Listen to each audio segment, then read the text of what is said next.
বজ্জাত বেড়াল শ্রী প্রভাত রঞ্জন সরকার। একটা বজ্জাত বেড়াল ছিল।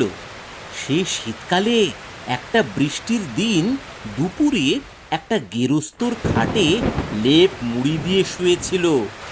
পাশেই ছিল জানালা। জানালার ওপারে রাস্তায় দাঁড়িয়ে একটা কুকুর বৃষ্টিতে ভিজে সপসপে হয়ে যাচ্ছিল।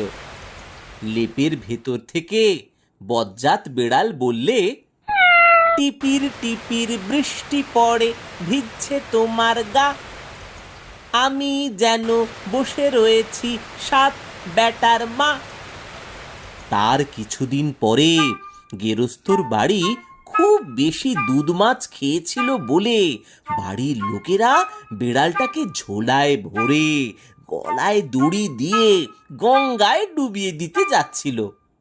এমন সময় কুকুরটা রাস্তার পাশ থেকে বলল, সেদিন তো বড় শুনিয়েছিলে চ্যাটাং চ্যাটাং কথা, এখন জমের দড়ি গলায় দিয়ে যাওয়া হচ্ছে কোথা? কিন্তু বজ্জাত বেড়াল তো দম্বার পাত্র নয়।